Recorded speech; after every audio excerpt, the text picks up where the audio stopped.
Hey, so I saw something the other day that made me a bit angry. So I'm going to be starting this video off with a little rant, but I swear it's going to be positive, it's going to be chill. Later, I just need to rant about this little thing because it then made me think about the concept of this video. I saw some TikToks online or YouTube shorts a while back, basically about people being pissed off that Gen Z aren't going out anymore and calling Gen Z grandmas, and which angered me for a few reasons. And if it's just a joke, then it's fine. I'm sure some of them were very lighthearted and stuff. But some of these people making these videos were genuinely angry and aggressive, I don't know, about people not going out. I didn't stick around for too long to watch these videos, so I don't know if they could just talking about certain people who are making a big deal about not going out or trying to, not be like the other girl syndrome, stuff like that. But it annoyed me because I was first of all, who cares? Seriously, who cares what other people are doing? With light and love, if you weren't that involved in other people's lives when they are not causing any harm and they are literally minding their own business with love and light and all due respect, you need to get a life. And focus on yourself. Focus, why are you so affected by me staying in? Why are you so moved by me not going clubbing? You know what I mean? Secondly, a lot of people still do go out. My generation do go out a lot. I don't think anything's changed. I think there's a lot less peer pressure about going out just because there's a lot more people speaking out about it, and there's a lot more people talking about staying in and stuff like that. I don't think this doesn't mean that staying in is a new concept. That people have been staying in for years, babe. It's just because of with the rise of social media, anyone can make a video about anything. So of course there's going to be a lot more spotlight on a lot more different things that were not as prevalent in society without social media. So of course the introverts are on TikTok, just like anyone else is on TikTok. It's so easy for literally anyone to make a video about anything. If you search anything on TikTok, there's probably content for you. So yeah, just a lot more people are talking about it, but I don't think it's a new thing. And also, my younger sister, she's at uni, she loves going out. She goes out all the time, she enjoys it, she loves it. A lot of her friends go out with her, they love it. It's just not for me, and that's okay. I'm not saying that it's an awful thing, I'm just saying it's an awful thing for me. But I'm happy that it makes other people happy, and I'm happy that it makes my sister happy, you know what I mean? This whole video is not going to be about this, by the way. This just made me think of the idea, because now we're going to segue into the real subject of this video, which is embracing yourself, being yourself, learning how to not care what others think, and kind of just navigating through insecurities and the feelings of you should be something else when you're not. And these are just my experiences as well. This is just my advice. Take it with a grain of salt. I'm not an expert, I'm not professional. I'm in my early 20s. I don't have this amazing well of a long life experience that I can draw from. I am still literally just a baby, so yeah. I'm also going to be speaking broadly because I want everyone to relate to this. I want everyone to get something out of this because I truly believe that everyone is amazing and we all have a light and something special to bring into this world. Sorry, that was a bit cringe, but it's true. Everyone has something that we need in this world, and some people are just a-holes, so we can't see their light, but it's there. It's just hidden under their a-hole behaviour. I think, to be honest, what I've learnt in my 22 years of being alive so far that we just need to embrace ourselves and mind our own business. And because, okay, I just want to start off by saying sometimes when people are so hurt and insecure and have unhealed emotional and mental wounds, they can obviously feel uninspired and feel like they aren't able to live authentically and be true to themselves. This might be because of the shame, guilt, feeling unworthy, feeling unloved, scared to show their true selves for whatever reason. They're obviously not living the way they want to live, even if it's not at a conscious level. It's, maybe consciously they don't have a clue what's going on inside. I think some people go throughout their whole lives just like not actually acknowledging how they truly feel, which is a shame. So I think when these hurt, wounded, insecure people see someone else who is living authentically to themselves, and it doesn't have to be a person that is living in the exact same way that they aspire to live. It can be sometimes, but I think mostly it's just what triggers them is seeing a person living and being authentic to themselves and feeling secure within themselves. So this hurt, wounded person can see that and maybe feel ashamed that they're not doing that, maybe feel hurt and angry because they're like, why can't I do that? Why can't I be happy with what I want to do? And these negative emotions can also maybe then get directed towards that person, and they see that person living authentically as like a personal attack on them, and they project. So instead of looking at themselves and, you know, healing, going to therapy, acknowledging and trying to make changes, they will act out towards that person and then hide their true self even further. So I think that's important to keep in mind, is that sometimes your light and your energy, the way you roll, will sometimes trigger some people, and that's not on you, that's on them. But sometimes when that happens to you a lot, so someone acting negatively for whatever reason, can make you feel embarrassed, can make you feel ashamed to be yourself. And this like reoccurring time and time again can have strong negative effects on us. So there's options, right? So like it can make us behave negatively towards others too, right? It can turn us into a-holes. The a-holes will turn us into a-holes. B, it can make us want to hide our true selves and make ourselves small and hidden away. It can perhaps make us into people pleasers, where we put everyone else's needs before ourselves because we're like, oh, maybe they're right, maybe we're just dumb, maybe we're just stupid, maybe we don't deserve to take up any space. Or C, we can say, cool, I wish you love and light, I wish you healing, but this isn't the vibe. So I'm going to move on. I'm going to keep being me. I'm going to keep minding my own business. I'll try and help, but you're just being disrespectful, so that's wasted energy. So love and light, I wish you well. Bye. So which option are we going to pick? Option A, we're just adding more negativity into the world. That's not truly who we are. No, we're not doing option A. Option B, are we going to make ourselves feel small and put others first just to make everyone else comfortable? Are we going to dim our light? No, we're not going to do that either. So yeah, option C, I think we're all in agreement here. Option C is the best. We're just going to move on with love and light. We're going to keep doing our thing. We're going to mind our own business. Yes, that is the option. That's the only option. It's better for us. It's better for me. It's better for you. It's better for the whole world. Good energy, positive vibes. If you are bored by my yapping and you're going to click off this video in like 2 seconds, 1, I don't blame you. But 2, I want you to take away one thing from this video, and that is, if someone gets triggered by your light and is disrespectful or spiteful or negative in any way, that's on them, that's not on you. You will not dim your light. You will just carry on doing you will wish them well, and you will mind your own business. That is the main thing here, okay?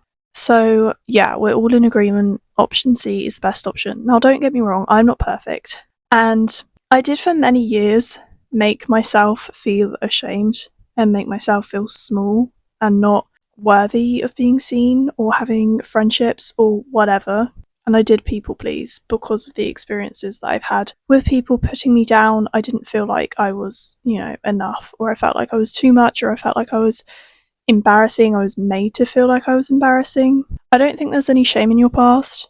If you're a people pleaser, okay, cool, whatever. If you maybe acted out and acted negatively towards others, okay, cool. That is in the past. That's not you. That's not you anymore. You can change that now. Moving forward, you can be the truest version of yourself right now, and not someone acting out of fear or shame or whatever. You can start right now. We all have a past. It's okay. I think I've gotten to the point personally where I do recognise those feelings of like accommodating others more than myself, people pleasing, feeling insecure. I am a lot more secure within myself, don't get me wrong. I still have insecurities and I still have bad days. I still have wobble moments. I'm only human.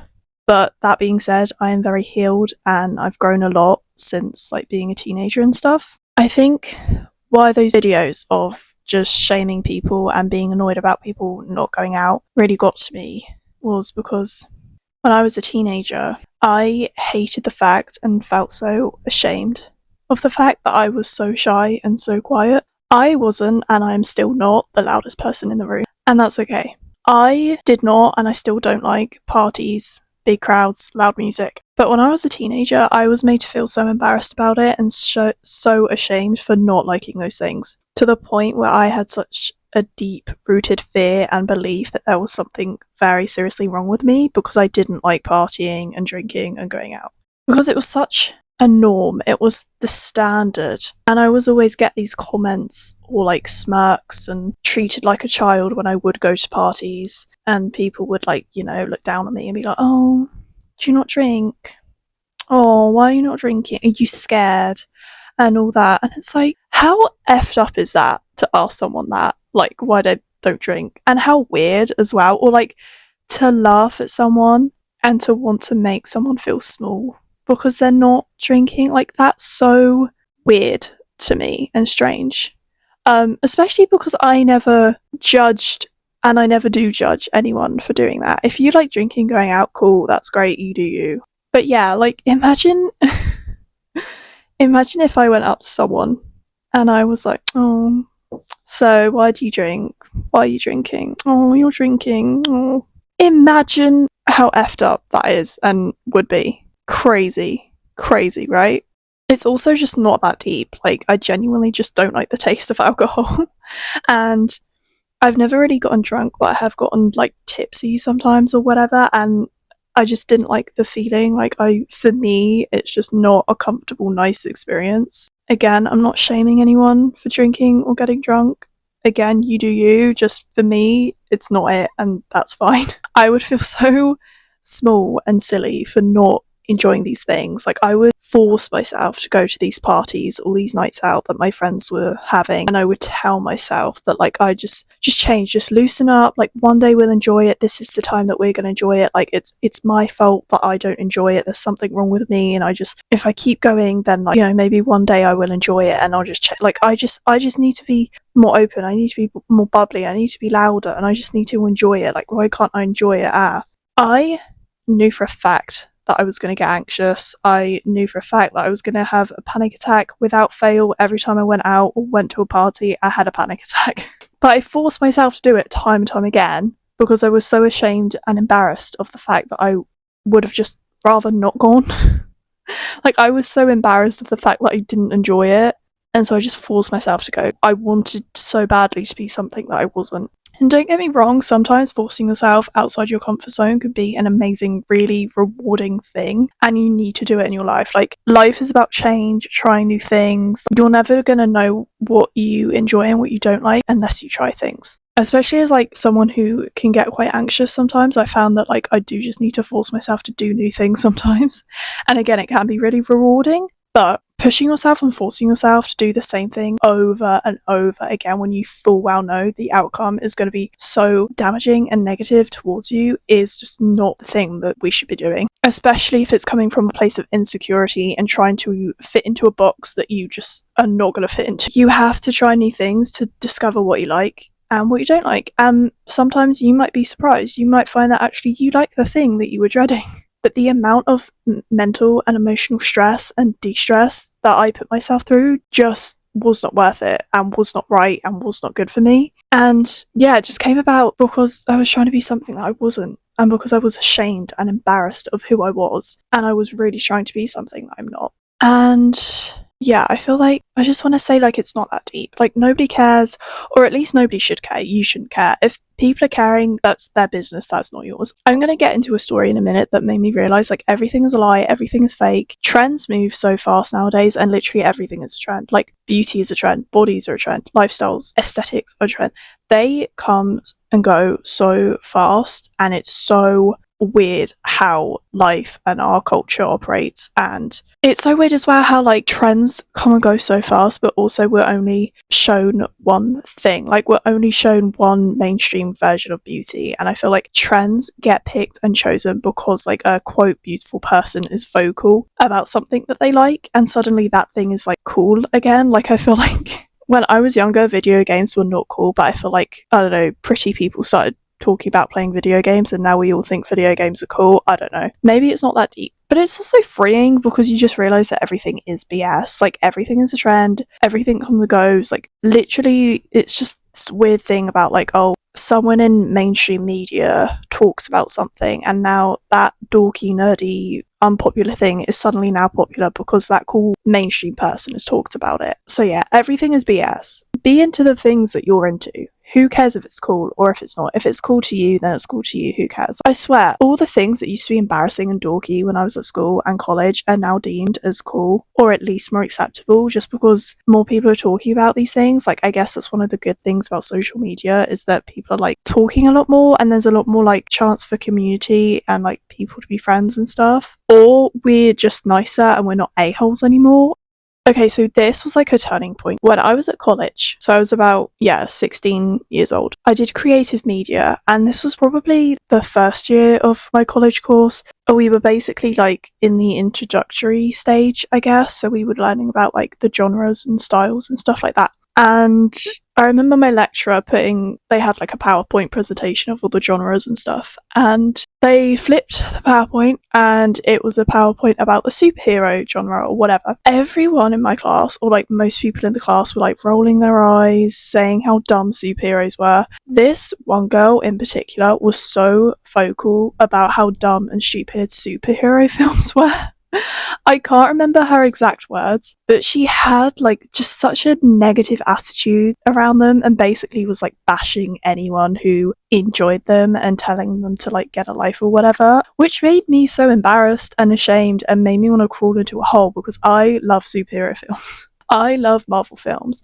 I was a very insecure, shy, socially awkward 16-year-old, and I was like, oh god, I love superhero films. I hope she doesn't find out I like superhero films because she's going to make fun of me and she's going to think that I have no life. Oh my gosh. Basically, like, I felt so small again, I guess. I don't know. Fast forward to a few months later, and I don't know what happened. Someone needs to study this. There must have been a cultural shift or something, or like I stepped into a different universe on the way into class or something. Because the day Endgame got released, everyone, or like most people in my class, were talking about seeing it and how they were so jealous that, about everyone who gets to see it the day it's released, and they really want to see it and they really want to know what happens, and oh my gosh, like I need to know what happens with this character, and like, oh my gosh, I can't believe they ended it like this, and I can't believe it's out right now, and it sucks that I didn't get tickets. And I was like, one, I was like, holy shit, what happened? And two, I suddenly felt cool because I was like, oh, everyone likes superhero films now, cool. My friend's mum actually got us tickets to see it, so I literally saw it the day it came out. After class finished, I walked into town, we went to the cinema. When I said that I had tickets to go, oh my gosh, I was like the coolest person in that room for like 5 seconds. But still, that same girl was like, oh my gosh, that's so cool, I'm so jealous, like, oh my god, you've got tickets, how did you get tickets? Oh my gosh, that's so, wait, so you're like going after class, that's so cool. What the F just happened? It really was a turning point for me, because I was like, oh, everyone is fake, everyone lies, everything is a lie, everything is BS. I shouldn't care about how these people are perceiving me because clearly they care so much about fitting in with the trends that they probably won't even notice me if I'm not fitting in anyway. And even if they did, who cares, because they'd probably change their mind in like a month or sooner. Literally everything is a lie. Just do you. Because you shouldn't care about what these people think. If a person wants to be an a-hole, let them be an a-hole. Send them love and light, wish them well, mind your own business. You will find people that treat you right and love the things, or just respect the things that you like. I think as well, you're not going to be everyone's cup of tea, and that's okay. Artists that I love and think are so talented have haters. But it's literally just people projecting. And don't get me wrong, you're allowed to not be a fan of someone, that is okay. But there is a difference between not liking someone's music, films, acting, paintings, but respecting them and respecting their art form or whatever. And then being so miserable with yourself and your own lie that you spend so much energy in writing hate comments and making hate videos because you want that artist to feel shit because they've triggered something within you. There's a difference between that, you know? And I don't think hating should ever be justified. Yeah, we're all going through SHIT. We all have insecurities. Great. But we also always have the choice to make someone feel hurt or not. Like, we have the choice to make someone feel bad because we're feeling bad, or we have the choice to acknowledge our feelings and try to heal because we're worthy of healing. The world has enough negativity in it. Why would we want to add to that? And I feel like maybe, yeah, it will bring up some stuff that maybe you don't want to think about, because sometimes when you've been made to feel small and insecure for so long, that actually the prospect of healing scares you and makes you feel ashamed, because you're like, well, I can't heal because I'm unworthy of healing. But I swear you totally are. And you've just got to live your life. You're not going to be for everyone, and that's completely okay. But I have found that I'm a lot happier being myself, with myself, by myself, than being with people that make me feel so horrible while I'm trying to do something that I hate, be somewhere that I hate, whatever. And it's difficult. It's a lesson that took me a long time to learn. Like, I literally sat in my room and cried countless times when I was a teenager, because I was like, I just want to be happy at parties and go out and have fun. And actually, when I thought about it, I was like, actually, I don't want to go to parties. I don't want to go out. And I found that being in my own company, doing my own stuff that I really love, I loved it. I enjoyed it. I was happy. But I resisted it for a long time because I was embarrassed and ashamed. Bottom line is, just embrace yourself, because you are cool. You will find your people. And remember, how people treat you reflects themselves, not you. It reflects what they think about themselves and their relationship with themselves, and not you. You are hot, SHIT. And you know what SHIT sometimes attracts? Flies. Stinky, annoying, a-hole flies. But you know what SHIT is also sometimes used for and taken to? Gardening and gardens, to grow flowers and roses. You are hot SHIT, and sometimes that's gonna attract stinky flies, but then that's also sometimes gonna bring you flowers. You know what I mean? So, yeah, just remember you are hot SHIT. Send love and light to the flies. Move on until you find your roses and your beautiful garden.